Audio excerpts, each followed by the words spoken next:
ربنا إنك تعلم ما نخفي وما نعلن وما يخفى على الله من شيء في الأرض ولا في السماء.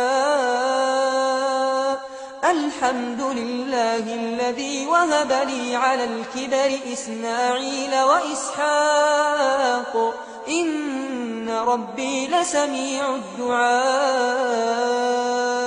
رب اجعلني مقيم الصلاة ومن ذريتي ربنا وتقبل دعاء. ربنا اغفر لي ولوالدي وللمؤمنين يوم يقوم الحساب.